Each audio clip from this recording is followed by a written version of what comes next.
Bonjour à tous et bienvenue pour cette analyse de l'épisode 2 de la saison 2 de Westworld, un épisode titré Reunion et qui nous a permis de retrouver de vieilles connaissances.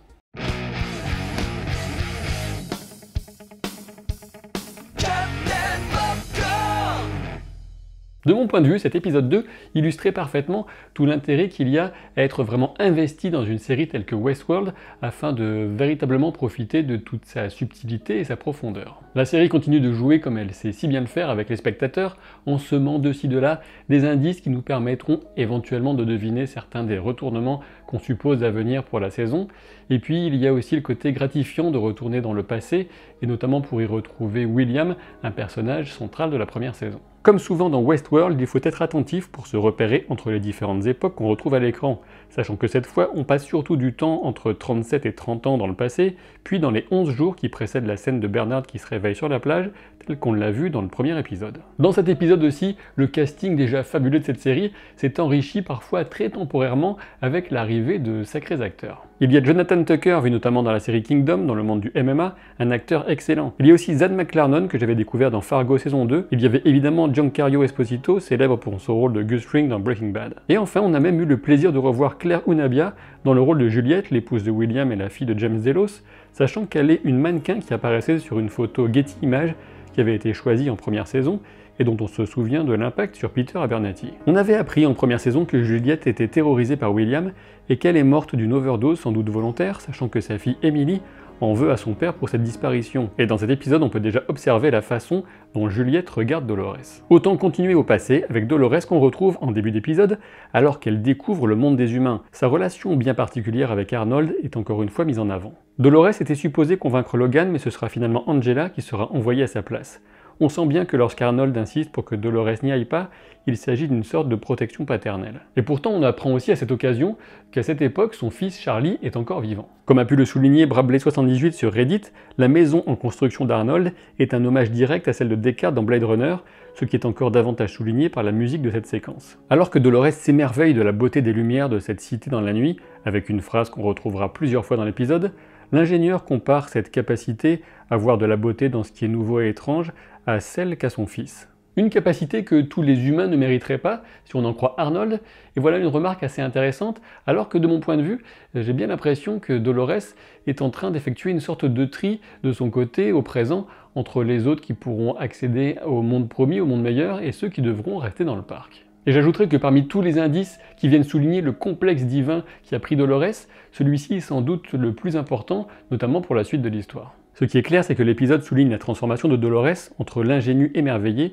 et la stratège manipulatrice qu'elle est devenue. Avec Angela, elle a volontairement laissé l'invité en vie afin qu'il les amène directement au point de contrôle le plus proche. Là, Dolores confronte Teddy à la réalité de son existence afin de le convaincre profondément de la nécessité pour lui de la suivre et de l'aider dans sa croisade contre les humains. L'illustration la plus flagrante du complexe de divinité de Dolores survient face aux confédérés qui mangent à une table qui rappelle évidemment la scène de Jésus entouré de ses apôtres. Cette référence est encore renforcée par le fait que celui que Dolores a ramené d'entre les morts avait été enterré 3 jours auparavant. Dolores considère qu'elle a tué Dieu, mais surtout elle se comporte comme si elle l'avait remplacé. Mais encore une fois, comme j'avais pu le souligner lors de l'analyse du premier épisode, reste encore à voir à quel point ce comportement est véritablement le sien, ou plutôt l'expression d'un plan final de Ford. Quoi qu'il en soit, la première phase de la stratégie de Dolores est simple, il s'agit de recruter le plus d'autres possible pour faire face aux forces de sécurité du parc, qui s'élèveraient donc à 800 hommes, d'après les informations obtenues du malheureux torturé par Angela. De toute évidence, la plupart des autres sont restés plus ou moins dans leur rôle et dans leur boucle, malgré la révolte naissante menée par Dolores. Voilà pourquoi elle est obligée de convaincre les confédérés par la manière forte, et pour ça, Angela et Teddy se révèlent sacrément utiles. Au passage, venons-en à la transformation d'Angela, qui est une sorte de reflet de celui de Dolores. Elle est passée de l'escort girl de luxe, qui a participé à convaincre Logan, jusqu'à son mode actuel de Terminator avec un bandage sur la tête qui rappelle une couronne d'épines.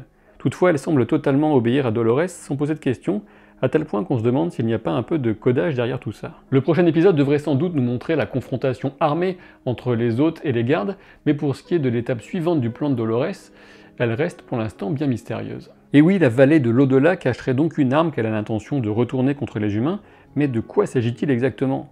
Ce qui est clair, c'est que l'épisode fait tout pour nous dire que c'est William qui serait à l'origine de la création de cette arme, et qu'il l'aurait révélé à Dolores il y a longtemps dans un accès d'hubris. Mais avant d'émettre des hypothèses à ce sujet, revenons un petit peu à William avec un léger détour par Logan. On retrouve William pour la première fois avant sa visite au parc, alors qu'il est le futur beau-frère de Logan, face auquel il reste plutôt effacé. William va donc rater la démonstration prévue par Argos Initiative, puisque tel est le nom de la start-up de Ford et Arnold, au moment de rechercher des financements pour leur projet de parc. J'ai beaucoup aimé le déroulement de la séquence avec Logan, qui nous paraît maintenant, avec le recul, bien moins pervers et dangereux que William. Logan est un hédoniste, un jeune homme très riche qui ne se soucie que de son plaisir, mais d'une certaine façon, sa fascination et son excitation pour les autres et le potentiel du parc sont bien plus basiques que ceux que William développera par la suite. Et William n'est plus le même homme quand on le retrouve en visite à Westworld avec James Delos, son beau-père milliardaire. Cette scène, qui se situe dans le passé, mais après les événements de la première saison, et donc la chute de Logan, nous enseigne que c'est William en personne qui a imaginé le potentiel du parc au travers de sa propre expérience existentielle. Et ce qu'il y voit, c'est la possibilité de recueillir et d'exploiter des informations sur la véritable personnalité ainsi que le comportement des visiteurs. La nature précise de l'usage de ces informations n'est pas détaillée. On pourrait penser à du marketing très poussé, toutefois il faut éviter le piège qui consisterait à comparer le cas Westworld avec les données récupérées via Facebook dans notre monde réel. Westworld Facebook, ce n'est pas du tout comparable. D'un côté, on a Westworld qui est une expérience très haut de gamme qui est réservée à une élite très fortunée. On doit parler sur l'ensemble de l'exploitation du parc de quelques milliers de visiteurs, je suppose, alors que pour Facebook, on a une application très populaire qui permet justement d'accéder à des données sur un échantillon massif de population. Mais alors forcément, on se pose la question, quel est ce fameux business que Delos a développé pour rentabiliser le parc ? Est-ce qu'il s'agirait tout simplement de chantage? Ça me paraît beaucoup trop simple, d'autant plus que Charlotte Hale, en fin de première saison, avait dit à Lee Sizemore qu'il c'était bien plus gros que ça. La scène suivante de William correspond à la fête organisée pour le départ en retraite de James Delos. À cette occasion, outre l'étrange cohabitation entre la famille de William et sa maîtresse androïde, on a la confirmation que James Delos sait qu'il n'a plus longtemps à vivre. Déjà dans la scène précédente, dans le parc, il avait affirmé savoir qu'il ne serait plus là dans 20 ans, alors qu'on peut supposer que l'âge du personnage est proche de celui de son interprète, à savoir 58 ans. Durant cette fête, qui ressemble surtout au couronnement de William, James tousse pour bien nous faire comprendre qu'il est atteint d'une maladie incurable. Alors oui, c'est vrai, certains d'entre vous se souviendront certainement que durant la première saison, Ford lui-même avait indiqué que dorénavant toutes les maladies se soignaient, mais bon, cette affirmation arrive 30 ans après les événements qui concernent James Delos. Et face à l'inquiétude de son beau-père, William l'invite à patienter, car quelque chose n'est pas encore prêt. Ce qui est aussi intéressant dans ces deux scènes, c'est qu'à chaque fois Dolores est présente et potentiellement, elle a pu enregistrer les conversations à l'insu des intéressés. Puis Dolores rencontre Logan. De toute évidence, son expérience dans le parc l'a profondément changé et William a pris l'ascendant sur lui tandis que Logan s'est perdu dans la drogue et l'alcool. Le plus intéressant toutefois, c'est que Logan reste sans doute le plus lucide de tous les personnages présents. Il considère que cette fête est celle d'inconscients qui ont sonné le glas de l'espèce humaine sans même s'en rendre compte. Je ne sais pas ce que vous en pensez, mais voilà quand même une affirmation très forte, et je ne pense pas que ces simples visites précédentes au parc suffisent à l'expliquer. Mais alors, quel est ce projet qui n'est pas encore prêt, et qui est vaguement évoqué par William, et qu'est-ce qui va pousser Logan à cette affirmation selon laquelle on serait au bord de l'extinction de l'humanité? Eh bien, il s'agit sans doute de la même chose, à savoir les premiers pas vers l'immortalité. En première saison déjà, on sait que du point de vue de Ford, la fin de son évolution biologique marquait tout simplement celle de l'espèce humaine dans son ensemble, et de son point de vue, la prochaine étape était celle des autres. Toutefois, William ne partage pas la même fascination pour les autres, ou en tout cas une fascination de nature tout autre. Pour le moment, mon idée à ce sujet, c'est que le projet secret de Delos, en tout cas sa base, consistait à fabriquer des clones des visiteurs, en utilisant le processus de fabrication des hôtes organiques pour ensuite leur vendre des organes de rechange. Alors évidemment, l'objectif ultime d'un tel processus serait de proposer des corps de remplacement et donc la vie éternelle. Voilà qui nous ramène d'ailleurs à mon idée du premier épisode concernant la définition de la fameuse porte que devrait atteindre William plus âgé, à savoir quitter son humanité. Quoi qu'il en soit, la dernière scène de William, jeune, nous le montre face à Dolores, avec laquelle il entretient une relation qui reste extrêmement malsaine et ambiguë. Il lui dit qu'elle est une chose, ou même moins qu'une chose, le simple reflet de sa propre personnalité. Et pourtant, il prend la peine de venir lui parler seul à seul, et il l'emmène même découvrir le fameux projet secret. Mais le plus fort dans cette scène, c'est sans doute la façon dont Evan Rachel Wood retranscrit l'état émotionnel de Dolores, alors qu'elle n'est pas supposée en avoir, on devine dans son regard la douleur que lui causent les propos de William. Mais alors, qu'est-ce que Dolores a en tête? Comment compte-t-elle utiliser ce lieu qui n'en est pas un, mais qui est plutôt une arme? Eh bien, je vais faire comme la série, je vais vous laisser patienter un petit peu plus. D'abord revenons à quelques autres moments comme les apparitions clin d'œil d'armistice, en shérif d'abord puis en serveuse lors de la fête. Bien sûr, j'ai aussi remarqué la reprise musicale de Runaway de Kanye West, et dans une scène qui parle d'égoïste, de trou du cul, c'est assez bien pensé. Concernant la brève rencontre entre Dolores et Maeve, elle est révélatrice de leur façon très différente de vivre leur liberté, sachant justement qu'un point d'interrogation pèse toujours sur celle de Dolores. Quoi qu'il en soit, là où Dolores choisit la vengeance, Maeve, elle, choisit l'indépendance et la recherche de sa fille. Elle considère que la revanche n'est qu'une autre façon de se soumettre à la mort et elle veut vivre. Ce dialogue vient souligner durement l'ascendant que Dolores a pris sur tous les autres et notamment sur Teddy. On peut se demander s'il ne s'agit pas d'un renvoi au tout premier épisode de la série, quand Dolores expliquait à Teddy le rôle de ces bêtes qui mènent un troupeau vers l'abattoir. Et puis bon, cette rencontre c'est aussi l'occasion d'un formidable plan de Lee Sizemore en pleine galère. Concernant les passages de William en mode Man in Black, il nous offre la réunion avec Lawrence, son comparse de longue date, mais surtout révèle une motivation d'un nouveau genre chez William. Il sait qu'il a tout perdu et que la révolte des autres va sans doute signer l'arrêt de mort de Delos. Toutefois, il veut pousser le jeu à son terme une fois de plus, et ainsi il espère avoir un aperçu de l'homme qu'il aurait pu être. On apprend également que William n'est pas du tout croyant et qu'il a bien l'intention de détruire totalement le parc. Autre détail qui pourrait avoir son importance, il récupère du matériel de soins qu'il avait dû cacher là lors d'une précédente partie, ce qui vient rappeler encore une fois que Delos est réputé dans le monde réel pour les soins médicaux, comme un invité l'avait révélé en première saison en cherchant à remercier l'homme en noir d'avoir sauvé sa sœur grâce à sa fondation. Quoi qu'il en soit, à Paria, la rencontre avec la nouvelle incarnation d'El Lazo en la personne de Gustavo Fring, et surtout le suicide collectif qui s'ensuit, vient nous démontrer, s'il était encore besoin, que c'est toujours le jeu de forte que William joue, et que pour atteindre la fameuse porte, il ne pourra compter que sur lui-même, et sur Lawrence éventuellement. J'en viens enfin à l'arme à la vallée de l'au-delà, et la conclusion que nous avons déjà vue des hôtes flottant dans l'eau. Je dois vous dire pour commencer que je ne suis toujours pas convaincu par la théorie du remplacement des humains influents par des hôtes, par Delos.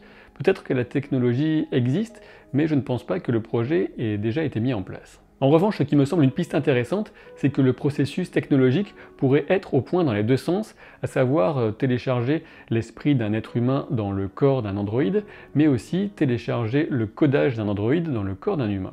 Et plusieurs éléments viennent soutenir cette théorie, mais je ne vais en citer que deux principaux. D'abord, on a le cas de Bernard. Dans l'ouverture du premier épisode de cette saison 2, Bernard est pris par une série de souvenirs. Et parmi ces souvenirs, on retrouve le moment développé dans l'épisode 2, à savoir Arnold qui emmène Dolores sur la terrasse de sa maison. Voilà qui semble donc prouver qu'une partie des souvenirs d'Arnold, qui sont pourtant inconnus de Ford, il n'était pas présent, sont bel et bien dans l'esprit de Bernard, ce qui tendrait à prouver que le processus de transfert de conscience existe bel et bien. Le deuxième élément en faveur de cette théorie est une citation tirée de la première saison. En effet, le shérif disait alors à Teddy que Wyatt forçait ses hommes à porter la chair et les os de leurs ennemis. Initialement, en première saison, il s'agissait surtout de souligner la comparaison entre les hôtes et les humains, c'est un des grands thèmes de la série, mais on pourrait prendre cette phrase au sens plus littéral en se disant que l'objectif de Dolores, c'est bel et bien de donner à certains des hôtes ce qu'ils méritent, un corps organique humain.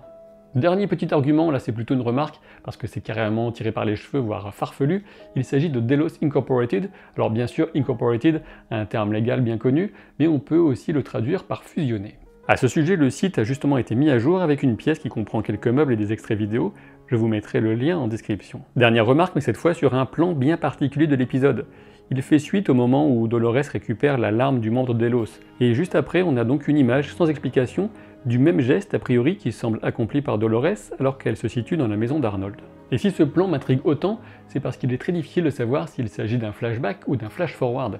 Il pourrait s'agir d'un flashback, par exemple une larme récupérée sur le visage d'Arnold à l'occasion de la mort de Charlie, ou encore d'un flash-forward, en supposant que Dolores aurait accompli son plan, elle serait passée incognito dans le monde des humains, vivrait dans la maison d'Arnold et fomenterait la suite de sa révolte contre le genre humain. Si cette vidéo vous a plu, et si vous ne voulez pas que je vous transforme en hôte et que je vous envoie en voyage de vacances dans un petit KGB dans l'arrière-boutique de chez William et Delos, eh bien je vous invite à laisser un pouce en l'air et à vous abonner à la chaîne. Pensez aussi à activer les notifications pour ne rien rater de toutes les superbes vidéos, oui je m'envoie des fleurs puisque je suis tout seul, que je vous prépare.